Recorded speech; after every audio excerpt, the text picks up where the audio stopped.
Magandang umaga mga kapatid. Ipagpatuloy po natin ang ating pag-uusap tungkol po sa ating The Church the Lord Jesus Built. Part 3 na po tayo at napakarami po nating pag-uusapan, kaya simulan po natin. Doon po sa huli po nating pag-uusap ay sinabi po ng ating Panginoong Jesucristo itong mga makapangyarihang sinaysay niya. Ang sabi po niya, I will build my church.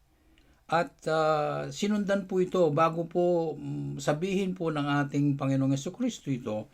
Siya po ay naroroon sa Caesarea Philippi, kasama po niya ang kanyang mga disciples. At mayroon po silang ministry doon. Kaya ang banggit po ng banal na kasulatan ay nagwika po ang ating Panginoong Jesucristo. Ang sabi po niya, ano bang sabi ng mga tao tungkol sa akin? Sino ba ako sa kanila? Ang sagot po ng kanyang mga disciples ay siya daw ay si John the Baptist.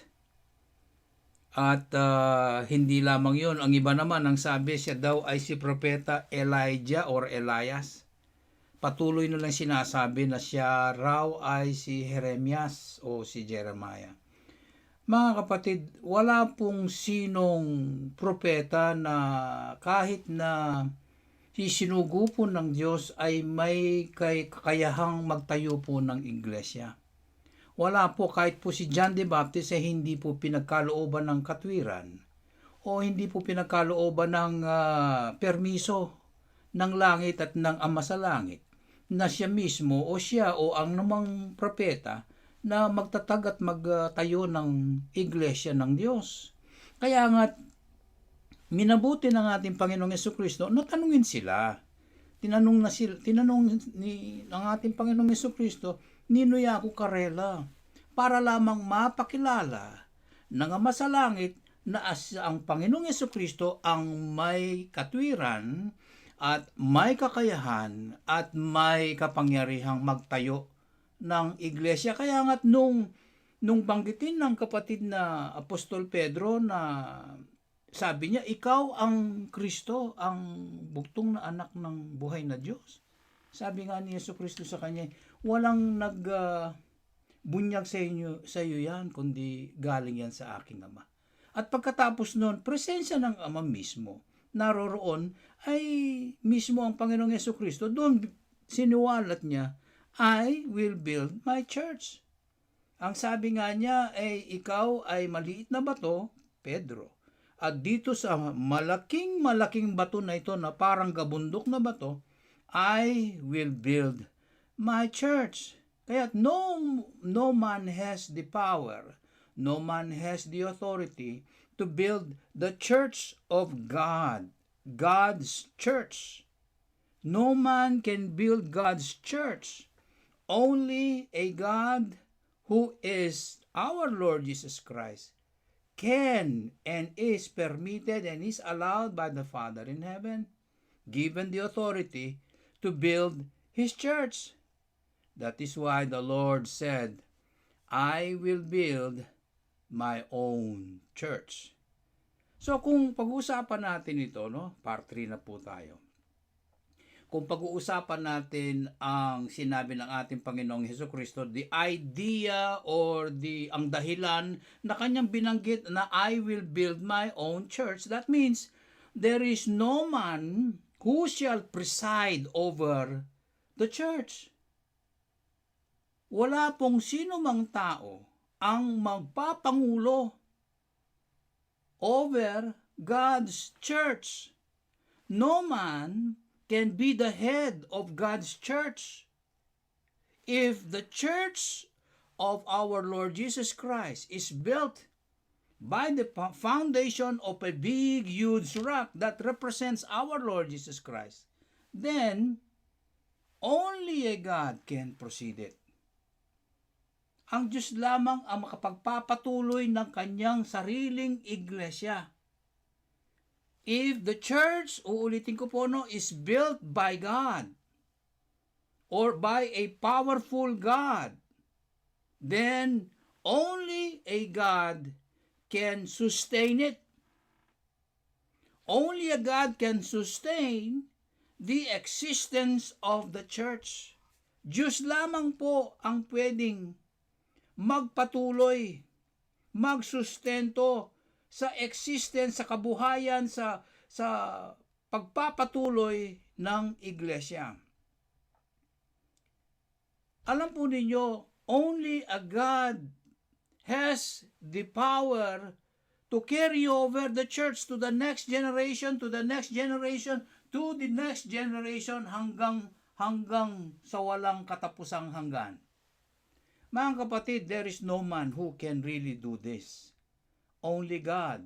Tingnan po ninyo, pakinggan po ninyo ang sinasabi sa banal na kasulatan, doon sa nakasulat sa 3:21, Efeso 3:21, sabi niya, sumasa kanya ang kalwalatian sa iglesia sa pamamagitan ni Kristo Jesus sa lahat ng panahon, sa walang katapusang sanglibutan.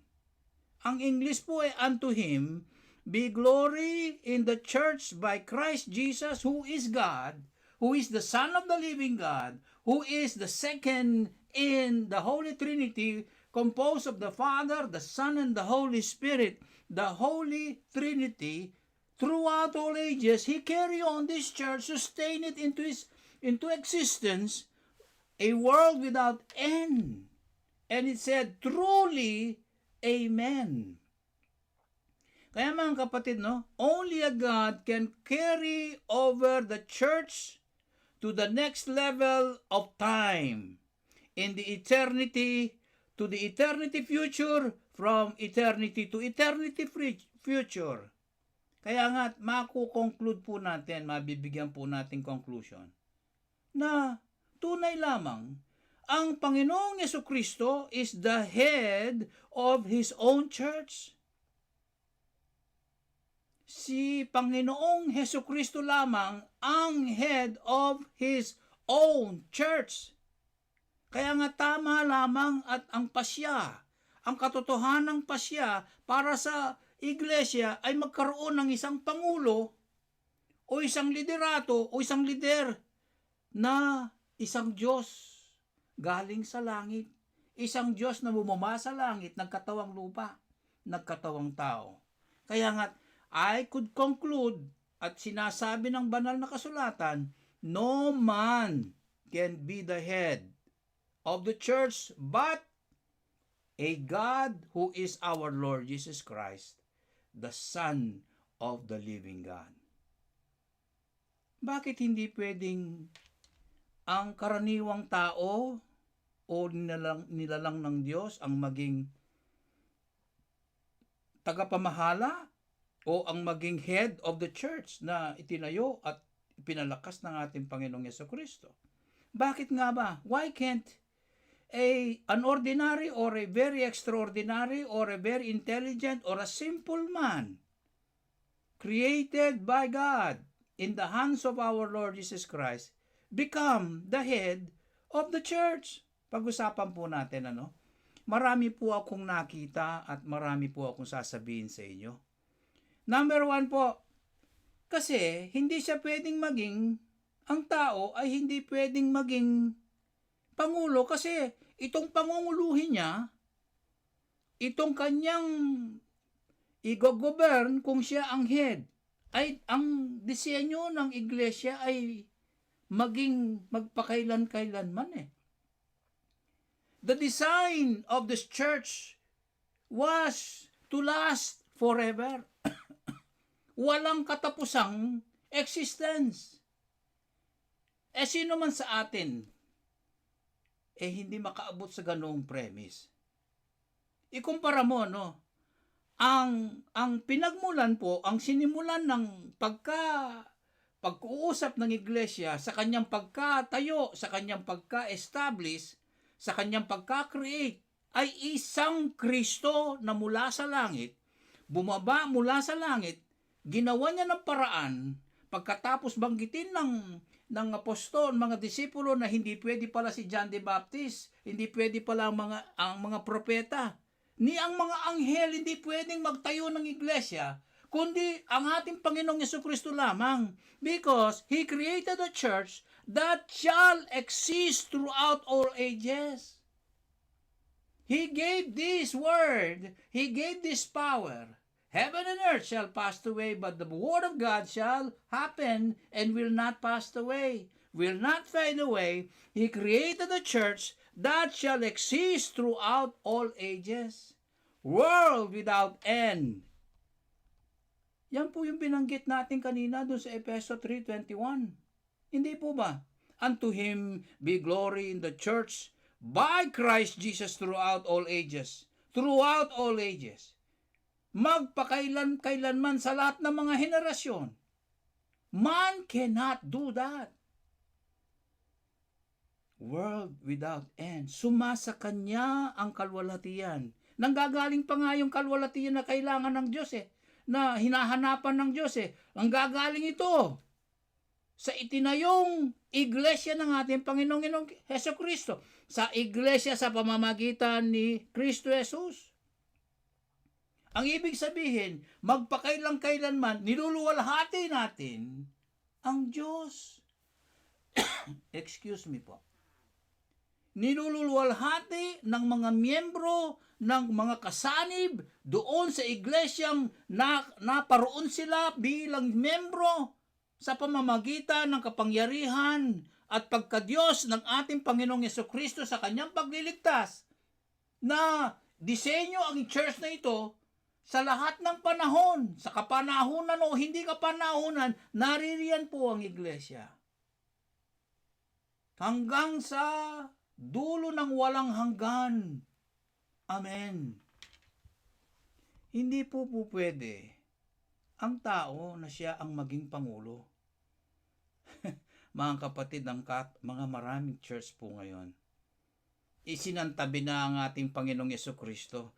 Ang tao mismo, ninakaw, inabuso ang posisyon na yon. Akala nila, kaya nila. Pag-uusapan po natin yan sa malawakan kung makarating po tayo, mga kapatid. So our number one, because this church was designed to last forever. Di ba nabanggit natin doon sa serye natin, number 1 po ba yun o number 2? Part 2 na ang church ay durable. Quality po. Hindi po magugunaw. Magunaw na ang lahat nandyan pa ang iglesia. Matapos na po ang lahat ng katapusan, nandyan pa ho ang iglesia. Hindi po nagsisinungaling ang banal na kasulatan. Lahat po na sinabi, nangyari. At habang tayo nag-uusap, nangyayari po ang kanyang mga pangako. Number 2 po, ang tao kasi ay marupok. Dahil sa kanyang pagkakasala, nakamkam niya ang hindi para sa kanya. Pinagbawalan siya ng Diyos. Binigyan siya ng utos. Ang sabi doon sa Genesis chapter 2 verse 17. Genesis 2:17. Subalit sa punong yaon na puno ng kaalaman sa mabuti at sa masama, ay huwag kang kakain nito. Dahil sa pamamagitan nito, sa oras na kinain mo ito, sa araw ng iyong pagkain nito, ikaw ay siguradong may kamatayan na o ikaw ay mamamatay. Man is so corruptible today that because what his disobedience to God caused him to have a mortal nature. Namamatay po ang tao ngayon. Hindi lamang siya namamatay. Narupukan siya. Nasaniban siya ng kanyang naturalesa na hindi niya kayang defeat. Hindi kaya niyang i-solve. Katulad po ng health reasons. Mga kalusugang problema. Pag siya'y nagutom, kamatayan. Nauhaw siya, kamatayan. Sabi po ng siyensya, mas matagal daw ang buhay mo kung ikaw ay iinom ng tubig at hindi kakain. Matatagalan nga. Pero siguradong kamatayan ang hantong mo. Kumusta yung mga diseases around us, yung mga virus na pumapatay, mga cancer, yung mga sickness na walang lunas. Ano man, ang tao ay punong-puno ng kapaguran. Hindi lamang yon. anxiety, anxious siya, na-stress siya sa buhay niya. Hindi mo malaman. Mamayang konti, napapagod siya, naiinis na siya. Kaya, hindi lamang yan mga pinsalang nangyayari. Sa pinsala sa daan, nagkakaroon ng sakuna, mga disaster. Hindi lang yun, tumatanda po ang tao, mga kapatid. Hindi niya maiwasan na pagka ipanganak siya, nagsimula ng umandar ang kanyang oras. Ang segundo po ng kanyang buhay.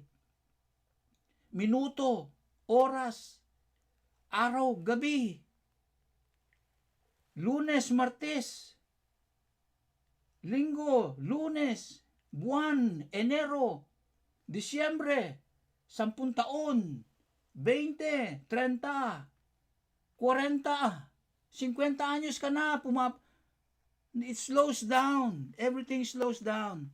Man is so corrupt, but he cannot be the head. He cannot be the head of the church. Dahil mahina siya. Mayroon na siyang nararamdamang pain, mga pananakit sa kasuan. Ang mga nabanggit ko ay simpleng mga dahilan kung bakit ang kamatayan ay dumarating sa tao. Mga kapatid, aminin po natin, yung mga malalaking mga relihiyon na yan, akala nila, they shall reign. They can reign the power of God through being the head of their religion. Hindi po. Mamayang konti, papalitan siya. Because man is enveloped with weakness.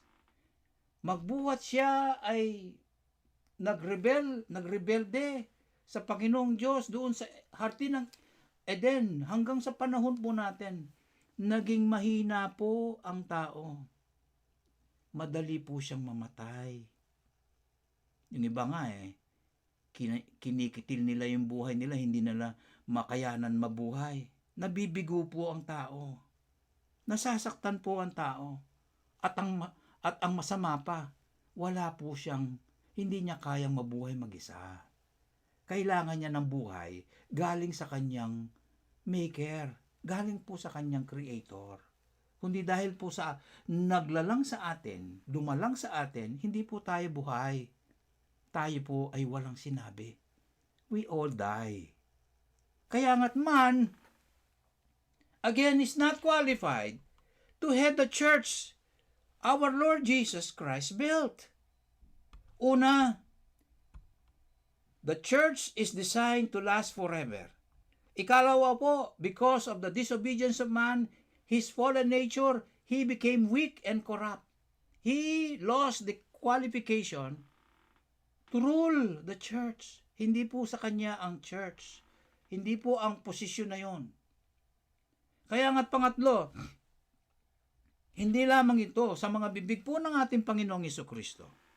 Naramdaman po natin, iniutos po sa kanyang itinayong iglesia na mga pulong po, assembly po ng taong kanyang tinawag, na kanyang iniligtas, na kanyang pinatawad sa mga kasalanan, na kanyang tinuruan. Ang church pong ito ay inatasan niya na lumakad. Lumakad at pumunta sa lahat ng dako at puntahan ang lahat ng corner ng sanglibutang ito. At ang church na ito, kailangan sa kanyang pagpunta, kasama niya ang leader na head ng church na ito. He has to have a leader in all places at the same time. Kaya ba ng tao ito? Kung saan ka lang nakatayo, yun ang iyong property. Kung saan ka nakatayo, yun ang persona mo. Kung saan ka nakatayo, doon ka lang. Pero ang kailangan ng church, someone who can be there in all places, all at the same time. Ang church doon sa Corinth, ang church doon sa Rome, ang church doon sa Efeso, ang church doon sa Smyrna, kailangan isang leader o isang head na naroroon lagi. Kaya nga't nasabi ko, the God of the universe, ang Diyos ng isang kalawakan na ito ay laging naroroon sa lahat ng mga puok, sa lahat ng lugar, and at the same time. Pakinggan po ninyo. Pakinggan po natin ang sinasabi po ng banal na kasulatan doon sa awit 139 verse 7 hanggang verse 8. Ganito po ang sinasabi. Saan man ako paroroon na mula sa iyong espiritu? O saan ako tatakas na mula sa iyong harapan? Kung sumampaman ako sa langit, nandyan ka. Pakinggan po nito ha. Kung gawin ko ang aking higaan o ang aking lugar, ang aking hantungan doon sa Sheol o sa impyerno, ikaw din ay nandoon. Where shall I go from your spirit? Where can I hide? Or where shall I flee from thy presence? If I ascend up into heaven, thou art there. If I make my bed in hell, behold, you are there. Kaya mga kapatid, ang Diyos lamang ang pwedeng mangyari ang sinasabi po ng banal na kasulatan. God is omnipresent. Na kinakailangan isang qualification na isang Diyos na isang leader na naroroon sa lahat ng puok, sa lahat ng lugar, sa iisang oras, sa lahat ng oras. Pinangyayarihan na aabot lahat ng lugar ng head ng church na ito. Kung saan man pumunta ang church na ito, ay nandoon ang head. Hindi napapagod. Can man do all these things? Hindi po, no? Man cannot be in all places at the same time. Pwede lang isang lugar in one time. Kaya nga't ang sabi ng banal na kasulatan pa rin Ito gusto kong banggitin sa inyo ito Napakagandang sinabi doon sa propeta Jeremiah. Kabanatang 23, talatang 23 hanggang 24. Ang sabi po ganito, Am I a God at hand? Saith the Lord. Am not a God afar off? Dito lang ba ako o nandoon sa malayo pa? Can any hide himself in secret places that I shall not see him? Pwede ba siyang tumakas? Saith the Lord. Do not I fill heaven and earth? Paborito po ng ating pastor ito. Bukang bibig po niya ito. Do not I fill heaven and earth? Saith the Lord. Ako ba'y Diyos lamang sa malapit? O sabi ng Panginoon at hindi Diyos sa malayo? Hindi ako ba naaabot ang lahat ng dako? May makapagkukubli ba o makapagtatago bagang sino man sa mga lihim na dako o lugar na hindi ko siya makikita? Sabi ng Panginoon. Hindi ba pinupuno ko ang langit at ang lupa? Saka nga naman magtatago lahat ng dako, lahat ng lugar nakikita ka ng Diyos.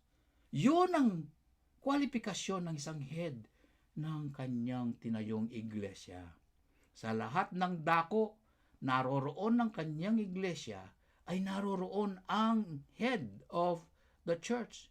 And man cannot be able to do this. Sa anumang paraan. Mga kapatid, doon sa tatlo na po ang ating napag-usapan, because this church was designed to last forever, and man, he is corruptible, all the time because of his disobedience, he has acquired death, and death is permanent to him. And then number 3, this church is commanded to go out into the whole corners of the world, having her leader in all places at the same time. Kaya mga kapatid, pangapat na po tayo. Sabi po, magpaparami ang Diyos sa kanyang iglesia. It is designed, dinisenyo po, hinubog po ng ating Panginoong Diyos na lumikha ng langit at lupa, na nagtayo sa kanyang iglesia, ay dinisenyo na ito para dumami. Bakit pa niya pinapunta sa lahat ng dako ng daigdig? Para pangaral ang ebanghelyo at bautismuhan sila sa pangalan ng Ama at ng Anak at ng Banal na Espiritu, at mangyayari nga sila ay mabubuong another church. The church of God. Dinesign po ng Diyos na magparami ito ng mga miyembro, but eto, as local churches, designed to have one leader, which is the head for all ng mga local churches. He is the head of all. Magkakaroon nga, darami nga ang mga churches, katulad ng mga churches doon sa Ephesus, churches doon sa Thessalonica, churches doon sa Corinto, sa Colossae, churches doon sa Pergamos, Thyatira, sa Galacia, lahat sila. Ang head nila ay iisa. Mga kapatid, iisa lamang ang Pangulo. Hindi bawat isa, kanya-kanyang Pangulo, hindi po. Ang mga nasyon ganoon. Pero sa iglesia ng ating Panginoong Jesucristo, iba po ang patakaran, iba po ang paggobyerno. The church is designed to multiply in numbers, but as local churches designed to have one leader, which is the head for all local churches. One leader, he is the head of all churches. Kaya mga kapatid, ang ganda, no? Pakinggan po natin na sinasabi po ng banal na kasulatan doon sa nakasulat. Ito po doon sa unang Korinto, isang iglesia na naitayo ng ating Panginoong Jesucristo sa pamamagitan po ng pagpapangaral ng ating kapatid na Pablo doon sa 1 Corinthians chapter 1. Basahin po natin at pakinggan doon sa verse 2. Ang sabi, unto the church of God which is at Corinth, to them that are sanctified in Christ Jesus, banggit na naman, called to be saints. Ako, tinitingnan ko yung to be. Santo na nga sila, ba't naman gagawin pang to be? Ito called to be saints. Ang sinasabi nating multiplication ay naririto, with all that in every place call upon the name of Jesus Christ our Lord, both theirs and ours. Tingnan nyo na. Sa iglesia nga ng Diyos na nasa Korinto, sa kanila na mga pinabanal kay Kristo Jesus na tinawag na mga santo, na kasama ang lahat na nasa bawat lugar na tumatawag sa pangalan ni Jesucristo na ating Panginoon, na kapwa kanila at atin. Tingnan mo na, kapwa kanila at atin. Iisa sa lahat ng mga local churches. Iisa lamang. Kakayanin ba ito ng isang tao? Tingnan nyo na. Ang nakapagtataka, ang paggugobyerno sa isang, kumpara po natin, no, mag-commercial tayo ng konti. At tulad po ng ating bansang Pilipinas, meron siyang Pangulo, meron siyang Vice Pangulo, meron siyang Senado, meron siyang mga husgado, meron siyang konstitusyon, ang dami niyang sinusunod, meron siyang gobernador, meron siyang mayor. Ang ating Panginoong Jesucristo, ibang klase. Siya mismo wala na. Pagkatapos nun, wala na. Hindi na niya kailangan ng mga advice. Ang tao kasi, hindi naman niya alam lahat eh. Kaya nga, kailangan, talagang Diyos nga ang pwedeng maging Pangulo ng Iglesia. Number 1 po, dahil ang disenyo po ng pagkatayo ng ating ng iglesia ng ating Panginoong Jesucristo ay pangmatagalan, pang walang katapusan sa mundo, that will last forever. Number 2, man ay hindi pwede dahil siya ay mahina, corruptible siya, namamatay siya. Pangatlo, na iutos sa church na gumala sa lahat ng dako ng daigdig upang ipangaral ang ebanghelyo, na siya ay kasama niya ang kanyang leader sa lahat ng puok na kanyang pupuntahan. At pangapat, ito na napag-usapan natin, na magparami ang iglesia, subalit sa lahat ng lokal na churches, iisa lamang ang magiging pangulo nila para sa lahat ng mga iglesia. Mga kapatid, punta po tayo sa number 5. Pagpasensyahan po na natin, napakarami po ng ating pinag-uusapan, na kung mayroon po kayo mga katanungan, naririyan po ang ating malugod na pastor o ang inyong lingkod sa inyong mga tanong. Number 5, nakita ko po na ang purpose po ng iglesia ay isang doktrina, na ang pinanggalingan ay doktrina ng ating Panginoong Jesucristo, na itinuro sa lahat ng kanyang tinawag na mga santo, na ipinasok sa pamamagitan ng bautismo. The purpose of the church was built to have one doctrine as taught to the assembly. Mga kapatid, ang sabi ng ating Panginoong Jesucristo, doon sa Mateo 28, talatang 20, ituruan sila, teaching them. Teach them to observe all things. Kanino? Whatsoever I have commanded you. Ipinag-utos ko sa inyo. Paano ka namang uutusan kung hindi ka tuturuan? Turuan nyo muna sila sa lahat ng mga bagay na ipinag-uutos ko sa inyo. And lo, sabi niya, I am with you always, or always, even unto the end of the world. Amen. Turuan nyo sila, sabi ng Panginoong Jesucristo, natuparin ng lahat ng mga bagay na anumang naipag-utos ko sa inyo. Siya pa rin, di ba? At narito, ako ay kasama ninyong lagi, maging hanggang sa katapusan ng sanlibutan. Alam mo, mga kapatid, pagdating sa doktrina, maselan po. Maselan po ang iglesia, maselan po ang kalooban ng Diyos.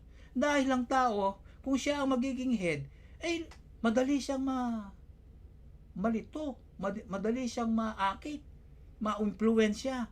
May tendency, napakalaki ng tendency niyang sumama sa iba, gumaya sa iba, o magbago. Kaya niyang palitan, kaya niyang i-molde, no? Kaya niyang gawin ang gusto niya para sa kanya, o pagbigyan ng marami. Mga kapatid, ang katuruan pag inilagay mo sa kamay ng tao, ay wala nang tigil po ang pagbabago. Nagkakaroon po ng kalituhan, nagkakaroon po ng confusion. Subalit, ang head po ng church dapat ay yung isang katauhan, isang being na hindi nagbabago. Sino yun? Ang Diyos.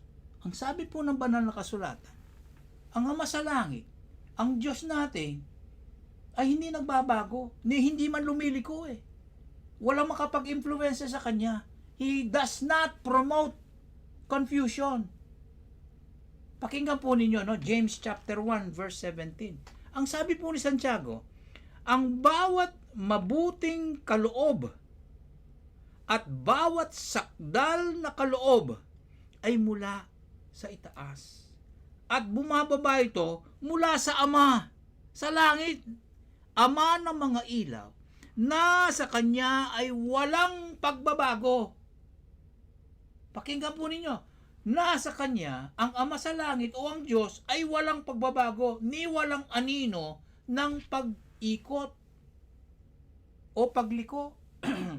Pag sinasabi po kasing pagliko, nagbabago ka na Ang diretso, daan mo ay diretso, tapos liliko ka. Di nabago ka. Nagbago ka, lumisya ka ng daan. Di ba? Ang daan mo ay dapat diretso lang, tapos liliko ka ng kanan. Di nagbago ka ng direksyon. Hindi ka na pupunta doon sa diretso, dito ka na. Ganun ang buhay ng tao, di ba? Ang isip po ng tao ay pabago-bago, paliko-liko. Pero ang isip po ng Diyos, mga kapatid, sinasabi, maliwanag. Ang Ama ng mga ilaw, hindi po kalituhan, maliwanag po. Wala pong anino. Hindi nyo makikita yung sa likod ninyo. Ang likod po ng Diyos ay walang pagliko. Hindi mo makikita. Ang direksyon ng Diyos ay direksyon. Yun ang direksyon, wala nang iba. Kaya, eto pa, sabi ko, doon sa Korinto 14:33, sinasabi, hindi, God is not the author. Hindi ang Diyos, For God is not the author of confusion. Dahil magkakaroon ng pagkakalito pag maraming mga ideas na hindi nagkakatugma-tugma. The more words will confuse you. Pag maraming mga salita, mahirap na. God is not the author of confusion, but He is the author of peace, as in all churches of the saints. Tingnan nyo nga, para sa mga iglesia, hindi niya linilito ang mga kasanib. Sapagkat hindi ang Diyos ang may gawa ng kaguluhan. Hindi siya. Hindi po siya ang pasimuno. Wala pong kaguluhan o kalituhan, kundi kapayapaan galing sa Diyos, gaya ng sa lahat ng mga iglesia ng mga banal. Kaya pag ang miyembro ay naturuan ng isang doktrina, iisa ang kanilang pahayag, iisa ang kanilang kaisipan, hindi po linilito ang kanilang mga kausap. Ang mga nakakarinig ay iisa lang ang punto de vista. Ang attention po ay isang focus doon sa isang pinag-uusapan. Katulad lamang ng kaligtasan, napakarami pong tipikong hindi ganito, tipikong ganyan, tipikong iba. Ang banal na kasulatan nga, nagpapasalamat po ang inyong lingkod. Kung wala pong banal na kasulatan, ay nako, ang dami pong maglilitawang katekismo, the book of this, the book of that. Sino man sa kanila, nagsusulat na. Pero ang banal na kasulatan, hindi po nag-a-apologize yan. Pag sinabi pong mali kayong lahat, mali nga naman lahat. Dahil hindi po nagkakamali ang mga nakasulat sa banal na kasulatan. It is not safe, mga kapatid, ano? It is dangerous to learn and obey man's doctrines. Kaya't hindi siya pinakalooban ng headship ng banal na kasulatan. Hindi niya isinulat na siya ang head. Ang tao ay hindi pwedeng head of the church. Dahil ang doktrinang kanyang ituturo o manggagaling man sa kanya ay limitado ang dating ng kabutihan. Maraming kalokohan. Mga kapatid, yan ang banggit ng ating Panginoong Jesucristo doon sa Marcos 7, talatang 7. Pasensya po, marami tayong mga binabasang mga talata, pero marami pong blessing pag nabubuksan po ang banal na salita ng Diyos. Ang sabi niya, howbeit in vain do they worship me. Tingnan nyo, sinasamba nila ako sa maling paraan. Tingnan ninyo ang kanilang mga puso, teaching for doctrines the commandments of men. Kasi ang kanilang basihan ay yung tinuturo ng mga tao sa pamamagitan ng kanilang pagtuturo ng aral na iniuutos nila ang kalooban nila. Mga kapatid, ano? Subalit sa walang kabuluhan ay sumasamba sila sa akin, sabi ng Panginoong Jesucristo, na itinuturo bilang mga doktrina ang mga kautusan ng mga tao. Tingnan nyo, itatago pa nila ang kanilang interpretasyon na hindi naman tama. Sila ang nagbigay ng interpretasyon ang gustong mangyari, ang kalooban pala nila, hindi kalooban ng Diyos. Kaya, delikado. Mga kapatid, ang ating pag-uusap tungkol kung sino talaga ang dapat may posisyon doon sa pangulo ng ating tinayong ng Panginoong Jesucristo na kanyang tinayong iglesia. Kaya mga kapatid, yan po ang ating pag-uusap. Number 1, ang iglesia ay disenyo nito, ang pagkalalang ay to last forever. Number 2, ang tao ay corruptible, hindi niya kayang pamunuan ito dahil siya ay namamatay, nagkakaroon ng sakit at hindi niya kayang abutin ang abot ng Diyos. Pangatlo, ang church ay gagala patungo sa buong sulok ng daigdig at kailangan ang kanyang leader ay nandoon lagi kaantabay niya sa lahat ng oras. Pang-apat, ang church ay magpaparami sa pamamagitan ng Panginoong Diyos na ang kanilang iisang leader ay head po ng lahat ng local churches na kaantabay ng iglesia. Ang panglima po ay tungkol po sa doktrina na kailangan po ay talisay at hindi nagbabago. Tulad po nito, nabanggit po natin na ang tao sa kanyang maling interpretasyon ay naituturo niya bilang doktrina ang kanyang pasya. At pinag-uutos pa na ito ay sundin. Kaya ang pagsambang mali na ginagawa ng mga tao ayon sa kanilang leader na tao na ito ay hindi tinatanggap po ng Panginoong Diyos. Dahil nga, pagpatuloy po natin, ang salita po ng Diyos ay ang kanyang aral. God's word is His doctrine. And God's word is so pure. Wala pong halo. Ayon po doon sa, dagdagan po natin ang kaalaman natin sa banal na kasulatan. Doon po sa nasulat sa Proverbs chapter 30, Kawikaan, Kabanata 30, talatang 5, sabi niya, bawat salita ng Diyos ay dalisay. Wala pong halo. Dalisay, puro-puro po ito. Siya ay kalasag o depensa nila na nagtitiwala sa Kanya. Mapapagkatiwalaan mo nga naman ang Diyos. Ang Diyos na mabait, ang Diyos na mahal, ay mapagkakatiwalaan mo dahil ang Kanyang salita ay ang Kanyang pagka-Diyos.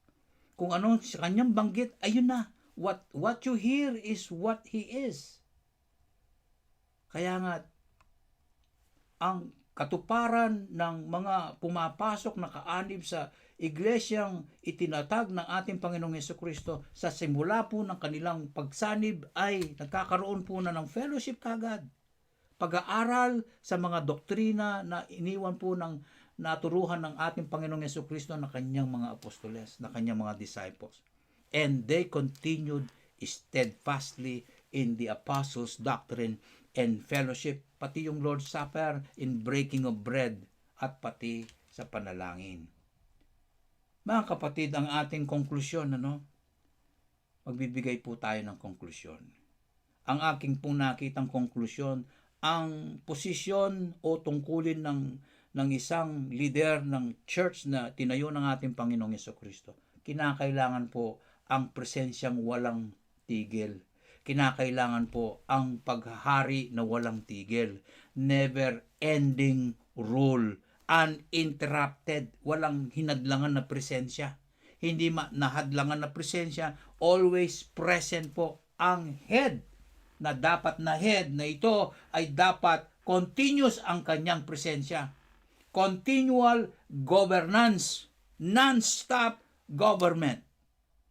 Always present with the members. Nabuksan po natin kanina doon sa Mateo 28, talatang 20. Ang gusto ko pong pikapan dito ay yung sinabi niyang, I am with you always. Pag sinabi po ng ating Panginoong Jesucristo ito, ay totoo po yun. Siya'y nasa sa atin lagi. Hindi po natigil yun. Ang sabi pa niya, I am with you always unto the end, even unto the end of the world. Maging hanggang sa katapusan ng sanlibutan. Amen. Can man qualify for this requirement? Can he do that? Number 2, man cannot qualify for the position because he is not a self-existing being. Hindi siya nabubuhay dahil sa kanyang sariling kapangyarihan, dahil sa kanyang sariling kakayahan. He is existing because of God. Kaya nga, hindi natin pwede siyang sabihin na siya ay qualified for the position of headship. Na pagka namatay siya, kung sakali man, sabihin na natin siya kunwari ay head of the church. Kung namatay siyang bigla, ang ibig sabihin, we will pass the baton of rule when he became incapacitated to the next person. Aba, if this is the way, passing the baton, the next, who will succeed? Paano naman? Magpapatuloy ba niya yung kanyang headship? Yung kanyang kagustuang papaano i-govern ang salita ng Diyos? Meron siyang sariling diskarte. Mag-iiba na naman ang patakaran, mag-iiba naman ang lakad ng gobyerno. His way would easily differ from his predecessor. magkakaroon po ng distansya, hindi na baka hindi pagpatuloy at naggangyari po yan mga kapatid. Because man is human. He is corruptible. He makes mistakes because he is only a creature of God.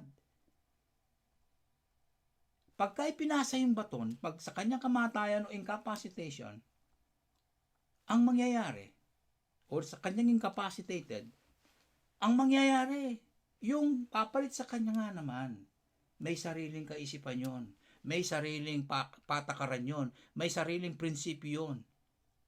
Hindi pwede. Magbabago. Kaya nasabi ko, the guy who will be the next head cannot stay in the same lane. Kung driver man siya, he cannot stay the same lane where the former driver did. Because of his thinking is different, because his judgment is different. Mahirap po mga kapatid. Wala na po tayong oras mga kapatid. Kaya dito ko lang iiwanan po ang ating pag-uusap dito sa ating konklusyon. Sa ating pong pagbabalik, ipagpatuloy po natin ang ating konklusyon. Nabigay po natin ang headship position of the church built by our Lord Jesus Christ requires a non-stop, a continuous governance. Kailangan nagpapatuloy po, walang tigil, never-ending rule o paghahari na hindi na-i-interrupt sa lahat ng oras at ang presensya po ng head ay laging naririyan towards the members. At ikalawa, ang pagbago-bago ng tao ay hindi pwedeng mag-qualify sa tao na siya ang maging head ng church dahil namamatay siya at ang pumapalit sa kanya ay namamatay din at patuloy na i-interrupt po ang daloy po ng governance. Kaya mga kapatid, pagpatuloy po natin to sa susunod, number 3 na po tayo. Kung meron po kayong mga katanungan, pag-usapan po natin. God bless you all. I love you all. Bye-bye.